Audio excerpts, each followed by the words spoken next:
আল্লাহ কোরআনের মধ্যে এলান করে দিচ্ছে, মা ইয়ালফিজু মিন কাওল ইল্লা লাদাইহি রাকিবুন আতীদ। আল্লাহ কোরআনের ভাষায় জানিয়ে দিচ্ছেন পরিষ্কার অক্ষরে, বহু কোরআনের আয়াত বহুভাবে নাজিল হয়েছে। কিছু হুকুম এসেছে কোরআনের আয়াত দ্বারাই, যেটা জায়েজ নাজায়েজকে পার্থক্য করেছে, হালাল হারামকে পার্থক্য করেছে কোরআন। কিছু হুকুমাত ইবাদতের এসেছে, কিছু এসেছে মানুষকে দিক নির্দেশনা দেওয়ার জন্য, পথ দেখাবার জন্য, রুট দেখাবার জন্য, রাস্তা দেখাবার জন্য। রাস্তা দেখার পরে কোন পথের পথিক হবে সেই ব্যাপারে কিছু আলোচনা। তো বিভিন্নভাবে কোরআনের আয়াত বিভিন্ন পদ্ধতিতে আমাদের কাছে নাজিল হয়েছে। সেই কোরআন শরীফের মধ্যে থেকে একটা আয়াত আল্লাহ কোরআনের মধ্যে বলছে, মা ইয়ালফিজু মিন কাওলি ইল্লা লাদাইহি রাকিবুন আতীদ। আগে মানেটা বুঝে নেন। আল্লাহ বলছে তোমাদের মুখ থেকে যে শব্দটাই উচ্চারণ হয়, মা ইয়ালফিজু মিন কাওলি, তোমাদের জবান থেকে, কওল থেকে, ভাষা থেকে, ওপিনিয়ন থেকে, কমেন্ট থেকে, মুখমণ্ডল থেকে, মা ইয়ালফিজু মিন কাওলি, তোমাদের কওল থেকে, মুখ থেকে যেটাই বের হয় আমি আল্লাহ সেটা রাকিবুন আতীদ, সেটাকে আমি আল্লাহ সংরক্ষিত করে রাখি। ভালো করে বুঝবেন, আলোচনার কিন্তু অনেক পরিধি আছে। যেমন আল্লাহ পাকের একটা কোরআনের আয়াত যদি আপনি বুঝে নিতে পারেন, জীবনের নীতিমালা কিন্তু অনেক সহজ হয়ে যায়। কোরআনের একটা ছোট্ট এক লাইনের আয়াত, এর মধ্যে আল্লাহ পাক বিশেষ কিছু গুরুত্বর কথা এলান করে দিয়েছে। তোমাদের মুখ থেকে যেটাই বেরোবে সেটাই কিন্তু আমি আল্লাহ সংরক্ষিত করে রাখি। রাকিবুন আতীদ, সংরক্ষিত অবস্থায় থাকে। তাহলে এখন প্রশ্ন হচ্ছে, আমাদের মুখ থেকে কি শুধুই ভালোই বেরোয়, না আমাদের মুখ থেকে শুধু খারাপই বেরোয়? তাহলে আমাদের মুখ দিয়ে খারাপটাও বেরোতে পারে, ভালোটাও বেরোতে পারে, দুটোই কিন্তু চান্স আছে। তাহলে আমার আল্লাহ পাক জানিয়ে দিচ্ছেন, যেটাই বেরোবে আল্লাহ এটা বলেন না যে আমি আল্লাহ তোমাদের শুধু ভালোটা সংরক্ষিত করব, বা আল্লাহ এটাও বলেন না যে আমি তোমাদের শুধু খারাপটাই সংরক্ষিত করব। এটা কিন্তু আল্লাহ কোরআনে বলছেন না। আল্লাহ বলছেন যে শব্দটাই তোমাদের মধ্যে বেরোবে মুখ দিয়ে, ইল্লা লাদাইহি রাকিবুন আতীদ, আমি আল্লাহ সংরক্ষিত রাখি। কেমন সংরক্ষিত? ভালো করে বুঝবেন। যেহেতু এখন আল্ট্রা মডার্ন আপডেট হয়েছে, যুগ আপডেট হয়েছে, সেই যুগের আপডেটের নিরিখে বলছি। আগে একটা টেলিগ্রাম আসতে সময় লাগতো, একটা খবর পৌঁছাতে সময় লাগতো। এখন কিউআর বারকোডের যুগ আমরা, এখন ফোন পের যুগের মানুষ আমরা, এখন স্ক্যানারের যুগের মানুষ আমরা। এখন খুচরো পয়সা গুনতে হয় না, 10 পয়সা হলেও স্ক্যানারের মাধ্যমে আমরা দিতে সক্ষম হই। এখন আপলোডের যুগের মানুষ আমরা, আপনার কি বলে আল্ট্রা মডার্ন আপডেটেড যুগের মানুষ আমরা ফিঙ্গারপ্রিন্টের যুগের মানুষ, ফেস লকের যুগের মানুষ, আমরা প্যাটার্ন লকের যুগের মানুষ, আমরা বর্তমানে পাসওয়ার্ডের যুগের মানুষ, ওটিপির যুগের মানুষ। বুঝাতে পারছি? ওটিপি বুঝেন তো নাকি? ওটিপিটা একটা সংরক্ষিত কোড। ওটিপি এটা একটা সংরক্ষিত কোড। আপনি যে কাজটাই করবেন ওটিপির মাধ্যমে আপনাকে করতে হবে। আপনার মোবাইলের লিঙ্ক থাকবে, সেই লিঙ্কের মাধ্যমে ওটিপি থাকবে। ওই মোবাইলে ওটিপি আসবে, আপনাকে অ্যালার্ট করছে, আপনার ব্যাংক থেকে একটা টাকা যাবে, অ্যালার্ট করছে আপনাকে। আপনার আধার কার্ডে একটা সংশোধন হবে, আপনাকে অ্যালার্ট করবে। আপনার আইডি প্রুফ একটা সংশোধন হবে, আপনাকে অ্যালার্ট করবে। আপনার পাসপোর্ট ডকুমেন্টস একটা সংশোধন হবে, নির্দিষ্ট ফোন নাম্বারে একটাকে অ্যালার্ট করবে। আপনি ওই ওটিপিটা তাদেরকে জানাবেন, তারপরে সে আপনার ফাইলটা খুলতে পারবে। এটা কিন্তু এই আধুনিক প্রযুক্তির সিস্টেম। আমি কোরআন দিয়ে এতগুলো কথা কেন বলছি? Pattern lock, fingerprint, face lock, password, OTP, এত আধুনিকরণের কথাটা কেন বলছি? আল্লাহ এই জন্যই বলেছেন আতিদ শব্দটা কেন ব্যবহার করেছে, এই জন্য এতগুলো কথাটা বোঝাতে চাচ্ছি আপনাদের কাছে।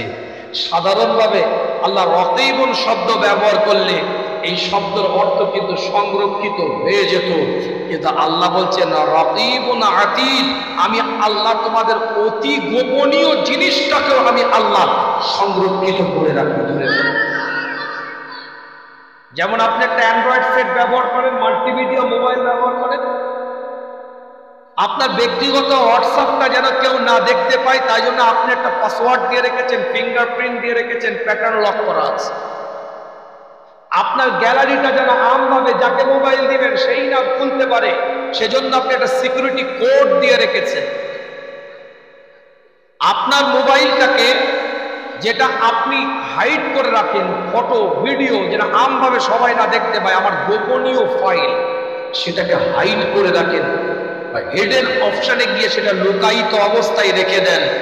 আল্লাহ জানিয়ে দিচ্ছে বান্দা, তোদের হাইড করা, হিডেন করা, যেগুলো পৃথিবীর মানুষ দেখতে পায় না, সিকিউরিটি কোড দেওয়া আছে যেটা পৃথিবীর কেউ দেখতে পাবে না, তোর কোড ছাড়া খুলবে না, আমি আল্লাহ ওর ভিতরে কি রেখে দিয়েছিস ওটা সম্পূর্ণ অবগত আছে, আমি আল্লাহ রকিবুন আতিদ, ওটারও খবর আমি আল্লাহ জানি। বুঝাতে পারলাম না? বুঝাতে পারলাম? সন্দুক আগে চাবি দিয়ে খুলতো, দুটো তিনটে গোপন লক ছিল, এই লক যাদের পুরনো আমলের সন্দুক আছে দেখবেন আলাদা কি আছে, সেফ কি, সেফ লক, সব সন্দুকের সিস্টেম ছিল। এখন সন্দুক সব পাসওয়ার্ড হয়ে গেছে, ফিঙ্গারপ্রিন্ট হয়ে গেছে। আর সন্দুকের মধ্যে যে রেখেছে সে জানবে, বাকিরা কিন্তু কেউ জানবে না। আমার আল্লাহ বলছেন ওইটা যে সংরক্ষিত রেখেছিস পৃথিবীর কেউ জানে না, রকিবুন আতিদ। তোরা যতই আপডেট হবি, যতই অত্যাধুনিক প্রযুক্তির মাধ্যমে লুকায়িত করে রাখবি, হাইড করে রাখবি, হিডেন করে রাখবি, আমি আল্লাহ সেটার ভিতরে কি রেখেছিস তারও খবর সংরক্ষণ করে রেখে দিয়েছি। এই জন্য আতিদ শব্দটা আল্লাহ ব্যবহার করেছে। আমার কথাটা বোঝা গেল না? বোঝা যায় না? একটা একটা করে বোঝাবো, আপনাদের শোনার আগ্রহ আছে তো? কোরআন হাদিস থেকে একটা করে কোরআন বলবো ইনশাআল্লাহ, পাশে একটা বর্তমান পরিস্থিতির উপরে দাঁড়িয়ে আমাদের সিচুয়েশনকে সামনে রেখে কিছু কথা বলে যাব। একটা ওয়াজ নাসিহাত বক্তব্য, কিছু জানার জিনিস, নিয়ে যাবার জিনিস। বিরিয়ানিটা কখন হবে, প্যাকেটটা নিয়ে ঘর যাবেন, যে গোশ খুঁজবে, পরের দিন সে সকালবেলায় যত কে প্যাকেট করেছিল রে, আমার ভাগে কেন হাড় খুলেছিল, প্যাকেটও করতে যে জানিস যে তোরা, হ্যাঁ প্যাকেটটাকে বসিয়ে দিয়েছে, আলুও পড়ে নে, আলু আর গোশের খোঁজটা ঠিক রেখেছে, কিন্তু বাড়ি পর্যন্ত কি নিয়ে গেলেন, তিনটে বক্তা পার করে 6 ঘন্টা, এই খোঁজটা তো নিজের বিবেককে একবার প্রশ্ন করলেন না? কথা ঠিক করছে তো? আপনার বাড়িতে গোশ যায় না, আলু যায় না, সে খবরটা রেখেছেন ঠিকই, কিন্তু আপনি আমি নিজের বিবেককে একবার প্রশ্ন করলাম না যে 6 ঘন্টার বক্তার বক্তৃতা শোনার পরে বাড়ি পর্যন্ত আমি কি তাদের কথাটা নিয়ে এসেছি? আল্লাহ নবী, আল্লাহ রাসূল, সাহাবায়ে হুজুরদের সাথে আলাপ আলোচনা করে, সাহাবায়ে হুজুরদের সাথে কথাবার্তা বলতে থাকে। আল্লাহ নবী মুহাম্মদ রাসূলুল্লাহ সাল্লাল্লাহু আলাইহি ওয়াসাল্লামের উপরে একটা কোরআনের আয়াতকে আল্লাহ নাযিল করে দিতে থাকে। আমি বলি না কোরআন জানিয়ে দেয়, পরিষ্কার করে তোমার আল্লাহ পাক এলান করে দেয়, মা ইয়ালফিযু মিন কওলি ইল্লা লাদাইহি রাকীবুন আতীদ। আমি আল্লাহ তোমাদের অতি সংরক্ষিত জবানের কথাগুলোকে আমি আল্লাহ সব কিছু সংরক্ষণ করে রাখি। তোমাদের জবানটা দিয়ে যা বেরোয় আমি আল্লাহ সেইগুলোকে নিজের কন্ট্রোলের মধ্যে রাখি। সব কিছু খবর আমি আল্লাহ জানি। তোমরা জবানটা দিয়ে কি বের করো, আল্লাহ নবী মুহাম্মদুর রাসূলুল্লাহ সাল্লাল্লাহু আলাইহি ওয়াসাল্লাম জানিয়ে দেয়, আল্লাহ পাকের কাছে নবী মুহাম্মদুর রাসূলুল্লাহ সাল্লাল্লাহু আলাইহি ওয়াসাল্লাম দায়িত্ব নিয়ে বলছে, তোমরা দুটো জিনিসের জিম্মাদারের দায়িত্ব নিয়ে নাও। আমি নবী, আমি রাসূল তোমাদেরকে একটা জিম্মাদারের দায়িত্ব নিয়ে নেব।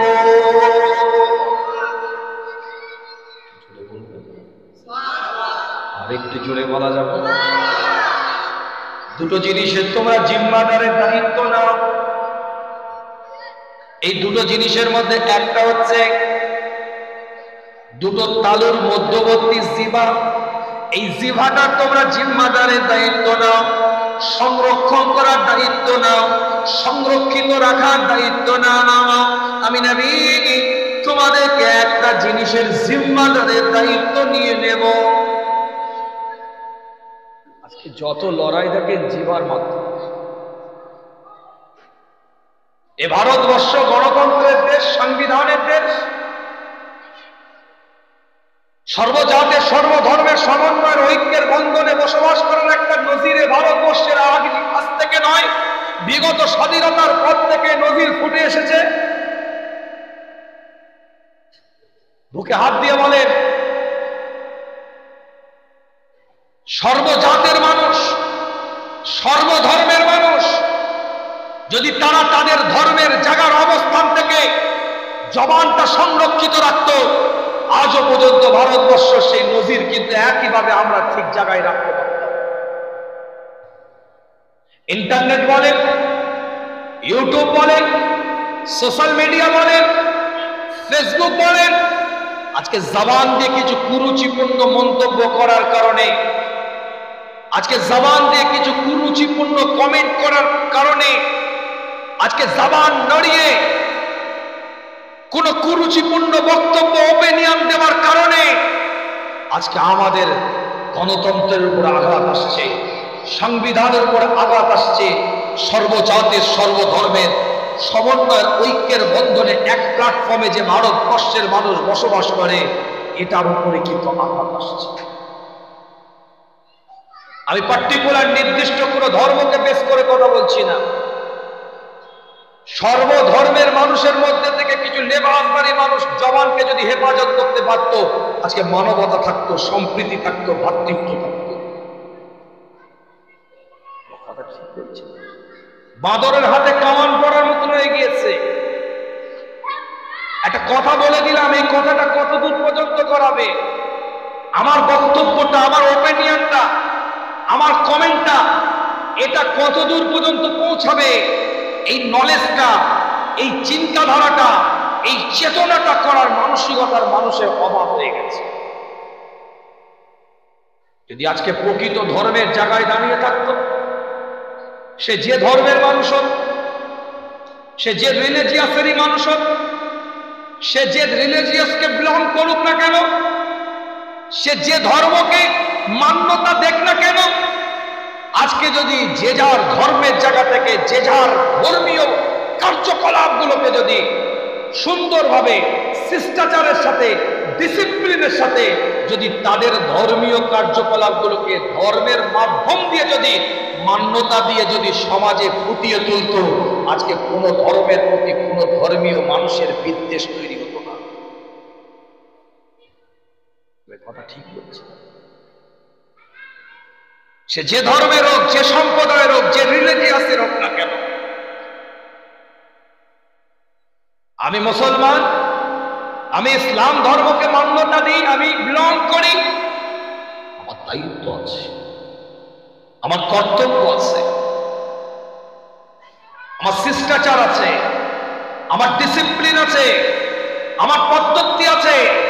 আমি নাটক করে চলবো না, অভিনয় করে চলবো না, ড্রামাবাজি করে চলবো না।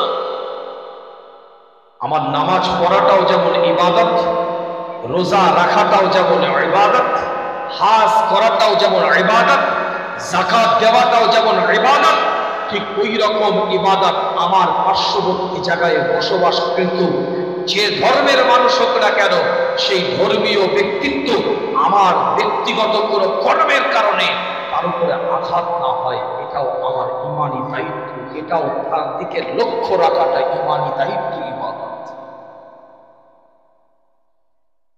আমার কথা কিছু বুঝতে পারছেন না? আল্লাহ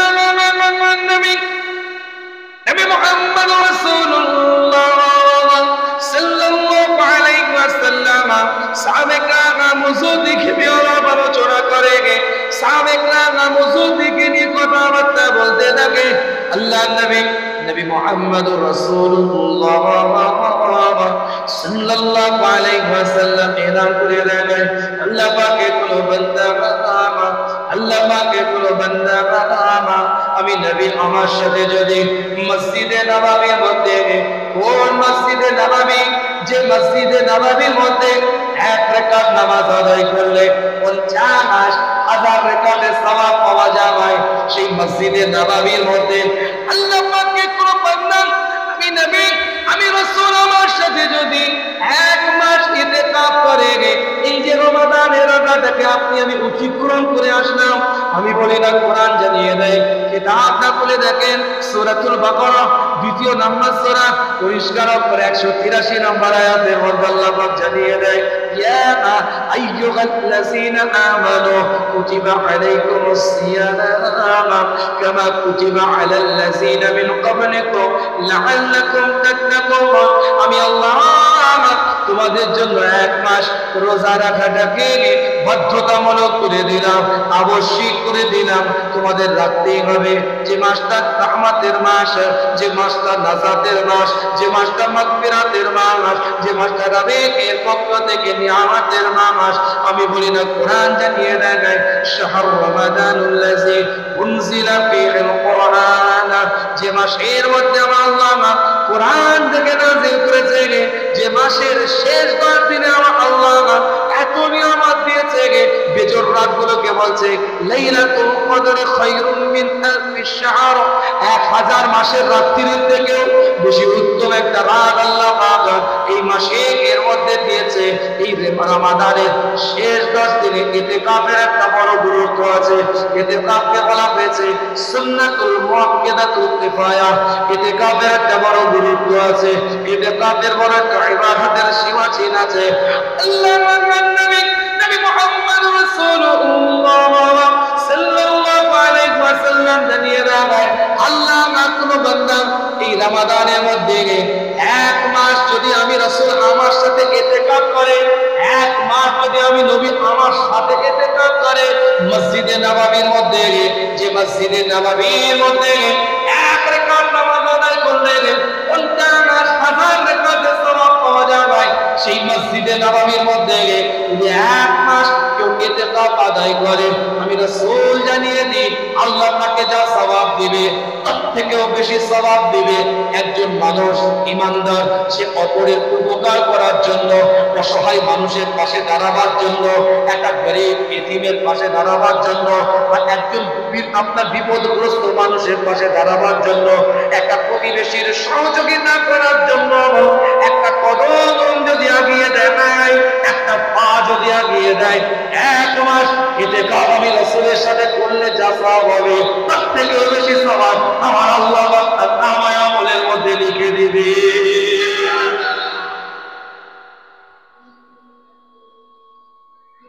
ইবাদত করার জন্য দূরবীন দিয়ে খুঁজতে হবে না, ইবাদত আপনার সাথে আছে, আপনি আমি করলেই সওয়াব পাবো। কথা ঠিক বলছি না? করব না এটা আপনার আমার ডিসক্রেডিট। 1 মাস ইতিকাফ মুস্তাফার সাথে করলে যে সওয়াব, মসজিদে নববীতে বুখারীর রিওয়ায়াত বলছি, আবু দাউদের রিওয়ায়াত বলছি, তিরমিজির রিওয়ায়াত বলছি, ইবনে মাজার রিওয়ায়াত বলছি, কিতাব খুলে দেখে নেন, তার থেকেও বেশি সওয়াব হবে।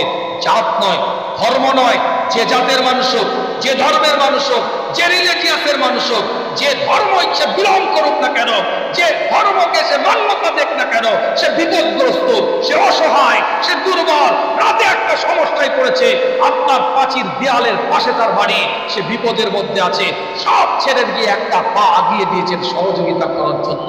আল্লাহ বলছে, আল্লাহ রাসূল বলছে, এতে কাফের থেকে বেশি সওয়াব। নীতিমালা তৈরি করে জীবনের আদর্শটাকে একটু বানিয়ে নেন, শরিয়তের মাপকাঠি নীতিতে আল্লাহ পাক আমাদের সকলকে চলার তৌফিক এনায়েত করেন।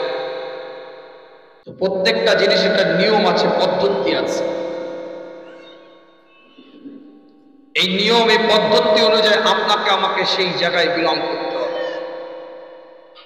আমার বক্তব্য একটু বুঝে নিতে হবে, আমাদের মুখ থেকে এমন শব্দ না বেরিয়ে যায় যেটা মানুষকে আঘাত করে। মানুষ হিসাবে ভালোবাসার জায়গা আপনাকে আমাকে তৈরি করতে হবে। মানুষ হিসাবে মানুষকে ভালোবাসতে হবে, মুসলমানের পরিচয় দিতে হবে। আল্লাহ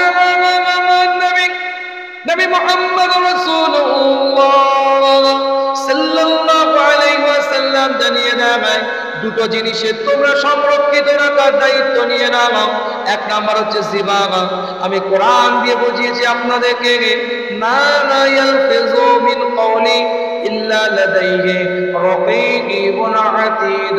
যেমন কোরআন দিয়ে বুঝিয়েছি আপনাদেরকে জবানের হেফাজত এজন্যই করতে হবে, কেন আমার আল্লাহ সব জিনিসকে সংরক্ষিত রাখে, রাকীবুন আতীদ করে রাখে, সংরক্ষিত অবস্থায় রেখে দেয়।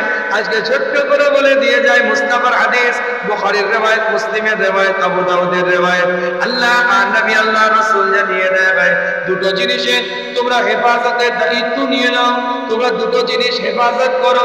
এক নম্বর হচ্ছে জবানকে তোমরা হেফাজত করো, আর দ্বিতীয় নম্বর হচ্ছে দুটো উঠুর মধ্যবর্তী লজ্জার স্থান, এই লজ্জার স্থানটাকে তোমরা হেফাজত করো। এই দুটো জিনিসের যদি তোমরা হেফাজত করতে পারো, আমি নবী, তোমরা যদি দুটো জিনিসের জিম্মাদারের দায়িত্ব নিতে পারো, আমি রাসূল, আমি মুস্তাফা তোমাদের জান্নাতে নিয়ে যাওয়ার জিম্মাদারের দায়িত্বটা নিয়ে নিলাম। জোরে বলে, আরেকটু জোরে মনে রাখবেন। ছোট্ট করে বলে দিয়ে যায় আপনাদেরকে, প্যালেস্তাইনের কচি কচি বাচ্চাগুলো রমাদানের রোজা রেখেছে, কিন্তু তাদের আফতার জুটেনি। তারা তারাবিহ করেছে, কিন্তু তাদের সাহারি জুটেনি। তারা এক মাস সিয়াম পালন করেছে, কিন্তু তারা খুশির ঈদ মানায়নি।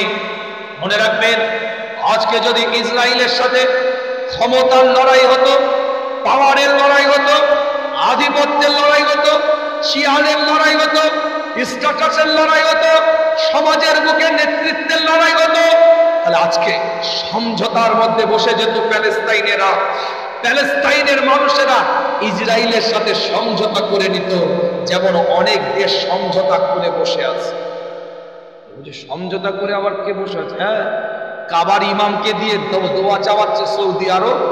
কাবার ইমাম দোয়া চাইছে কেঁদে কেঁদে প্যালেস্তাইনের জন্য, আর টেবিলের তলা দিয়ে ইসরায়েলের পা চাটছে। কেন? তাকে ক্ষমতায় থাকতে গেলে তার সাথে সেটিং রাখতে হবে। কথা কিছু বুঝতে পারছেন না? বুঝতে পারলেন? ক্ষমতার যদি লড়াই হতো, পাওয়ারের যদি লড়াই হতো, চেয়ারের যদি লড়াই হতো, ইসরায়েলের সাথে প্যালেস্তাইনেরা এই লড়াইতে না গিয়ে সমঝোতা করে নিত, সেটিং করে নিত, অ্যাডজাস্টমেন্ট করে নিত। কিন্তু এই লড়াইটা ক্ষমতার নয়, এ লড়াইটা পাওয়ারের নয়, এ লড়াইটা মনে রাখবেন ঈমানের লড়াই। আর ঈমানের লড়াই দুটো জিনিস দাঁড়িয়ে থাকে, মাথা নত করা নয়। হয় মাথাটা কাটিয়ে দিবে, সারটা কাটিয়ে দিবে, মাথাটা মুন্ডিয়ে দিবে, কাটিয়ে দিবে, আর নালে মাথাটা কেটে নিবে। দুটো জায়গায় দাঁড়িয়ে থাকে ঈমানের লড়াই। মাথা নত করা ঈমানের লড়াই দাঁড়ায় না। মাথা নত করবে না, মাথা কাটিয়ে দিবে, নালে মাথা কেটে দিবে। আজকে আপনার বাচ্চার গায়ে, আমার বাচ্চার গায়ে ধুলো লাগলে, বালি লাগলে, ময়লা লাগলে আপনি আমি ঝেড়ে দিচ্ছি। প্যালেস্তাইনের কচি কচি বাচ্চাগুলোর গায়ে ধুলো নয়, ময়লা নয়, বালি নয়, রক্ত লেগে আছে। মোছা তো দূরের কথা, আঙ্গুলের ইশারা দিয়ে বলছে যা, আগিয়ে যা। ওই সামনে দাঁড়িয়ে আছে বাইতুল মুকাদ্দাস। তোদের জয় তখনই হবে যখন বাইতুল মুকাদ্দাস, ইসলামের প্রথম কিবলা, আউয়াল কিবলাকে ফাতহ করবে। আজকে লড়াই তাদের ঈমানের লড়াই। সেই ঈমানের জায়গা থেকে দাঁড়িয়ে একটা আওয়াজ দেন দেখি, নারায়ে তাকবীর। আল্লাহ নবী মুহাম্মদ রাসূলুল্লাহ সাল্লাল্লাহু আলাইহি ওয়াসাল্লাম জানিয়ে দেয়, এক একটা দলিল দিয়ে আপনাদের খিদমতে, এক একটা ইবাদত কথা বলে যে আপনাদের কাছে দলিল দিয়ে বুঝিয়ে যায় আপনাদের কাছে কিতাবগুলো খুলে রাখে ছোট্ট করে বোঝাতে চেয়েছিলাম আপনাদেরকে আল্লাহ পাকের জবান দিয়েছে এই জবানটাকে সংরক্ষিত রাখতে হবে সমাজ শান্তি থাকবে জবান দিয়ে হুটহাট করে কোনো কথা বলবো না সমাজের মধ্যে বিশৃঙ্খলা কম হবে সমাজের মধ্যে শান্তি শৃঙ্খলা থাকবে সংসারের জীবনে শান্তি শৃঙ্খলা থাকবে কমেন্ট করার আগে ওপিনিয়ন করার আগে বক্তব্য দেওয়ার আগে আলোচনা করার আগে ভাবতে হবে চিন্তা করতে হবে জীবনের নীতিমালা তৈরি করে নিতে হবে আজকে ছোট্ট করে বলে দিয়ে যাওয়া নয় সম্প্রীতির দেশের মধ্যে বসে ভাতৃত্বের দেশের মধ্যে বসে মানবতার দেশের মধ্যে বসে ভারতবর্ষ আমাদের জন্মভূমি আমাদের মাতৃভূমির মধ্যে বসে বলে যায় ইসলাম শান্তি দিয়েছে ভাতৃত্ব দিয়েছে মানবতা দিয়েছে সেই শান্তিটা কেমন ভাবে ছোট্ট করে একটু বলে দিয়ে যাচ্ছি একটা ইহুদি রাস্তা দিয়ে হেঁটে হেঁটে যাচ্ছে ইহুদিটা রাস্তার উপর একটা পাথর দেখতে পেয়েছে পাথরটাকে হাতের মধ্যে তুলে নিয়ে চিৎকার দিয়ে বলে এটা মুসলমানের রাস্তা নয় এটা মুসলমানের যাওয়ার পথ নয় এটা মুসলমানের যাওয়ার রাস্তা নয় সবাই তাকে প্রশ্ন করলো কিভাবে আপনি বললেন এই রাস্তায় মুসলমান যায় না মুসলমানের যাওয়ার পথ নয় এটা আপনি কি করে বললেন কিতাবের রিওয়ায়াতের মধ্যে পাওয়া যায় না ইহুদিটা চিৎকার দিয়ে বলে কেন মুসলমান যে রাস্তাটা দিয়ে যাবে সেই রাস্তার উপরে পাথর পড়ে থাকতে পারে না না কেন মুসলমানের কাজই হচ্ছে রাস্তা থেকে কষ্টদায়ক বস্তুটাকে সরিয়ে দেওয়া তারা আইডি কার্ডের মুসলমানের পরিচয় দেয়নি তারা প্যান কার্ডের মুসলমানের পরিচয় দেয়নি তারা আধার কার্ডের মুসলমানের পরিচয় দেয়নি তারা ব্যাংকের ফর্ম ফিল আপ করতে গেলে রিলিজিয়াস কোন ধর্মের মধ্যে আপনি বিলং করছেন সেটা ওখানে লিখতে হয় না না না সেই রকম তারা মুসলমানের পরিচয় দেয়নি অনলাইন ফর্ম ফিল আপ পাসপোর্টে করতে গেলে ধর্ম লিখতে হয় রিলিজিয়াস লিখতে হয় না তারা আইডি প্রুফের রেশন কার্ডের মুসলমানের পরিচয় দেয় তারা বাস্তব জীবনে হাঁটা চলা কথাবার্তা ওঠা বসা চাল চলন আচার ব্যবহারের মধ্যে ইমানদারের পরিচয় দিয়েছে তাই ইহুদিরাও সালুট করতে ব্যর্থ হয়ে গিয়েছে মুসলমান বাইক রেখে গেছে ও ঢালাই রাস্তায় বাইক রাখা দেখতে পাচ্ছে মোল্লার বাচ্চা রেখে গেছে কথা ঠিক না তিনটে বিমল গালে দিয়ে এমন চিবাচ্ছে থুতু পেলে ড্রপ কে গিয়ে আরেকজনের পায়জামা বাটি পিনিন হয়ে গেছে কথা ঠিক বলছি আমরা আদর্শ পেয়েছি নিতে পারিনি এটা আমাদের দুর্বলতা কিন্তু ইসলাম আমাদেরকে আদর্শ শিখিয়ে দিয়েছে ব্যাখ্যা ভুল নেবেন না আমার বক্তব্য আলোচনা বোঝার চেষ্টা করেন আমরা মানবতা পেয়েছি ইসলাম থেকে শিক্ষা পেয়েছি মানবতার কিন্তু মানবতা দেখাতে পারিনি এটা যদি দেখাতে না পারি এটা আমাদের দুর্বলতা ইসলাম কিন্তু আমাকে মানবতার শিক্ষা দিয়েছে সম্প্রীতি পেয়েছি ইসলাম থেকে মুস্তাফা থেকে সম্প্রীতির বাতাবরণ যদি আমাদের মাধ্যমে না দেখাতে পারি এর জন্য আমি দায়ী আমি দোষ ইসলামের আদর্শ দোষ হতে পারে না কোরআনের আইন দোষ হতে পারে না মুস্তাফার নীতিমালা কিন্তু দোষী হতে পারে না কথা ঠিক বলছি না ব্যাখ্যা ভুল নেবেন না আমি একটা একটা করে আগিয়ে যাচ্ছি আলোচনা আমার অ্যাটিটিউড আমার চালচলন আমার আচার ব্যবহার আমার আখলাক আমার কথাবার্তা আমার কথা বসা ওঠা আমার হাঁটা চলা এর মধ্যে যদি আপনি দেখেন ইসলামের মাপকাঠির বাইরে তাহলে মনে রাখবেন আমি ইসলামের মাপকাঠির বাইরে আমল করছি ওই টুপিটা আমার জন্য একটা পোশাকে পরিণত হয়েছে শুধুমাত্র একটা ইউনিফর্মে পরিণত হয়ে গিয়েছে একটা জার্সিতে পরিণত হয়ে গিয়েছে আমার পাঞ্জাবিটা কিন্তু পাঞ্জাবি পরিধান করে যখন আমি মিথ্যা বলি না গীবত করি না আমি যখন আমার দাড়িটা রেখে মানুষকে ধোঁকা দিই না ভাইয়ের সম্পত্তি লুটে পুটে খাই না তাহলে বাস্তব জীবনে মুসলমানের আপনি পরিচয় দিতে পেরেছেন আল্লাহ আমাদের সকলকে সহি বুঝদান করেন সকলে বলেন আমিন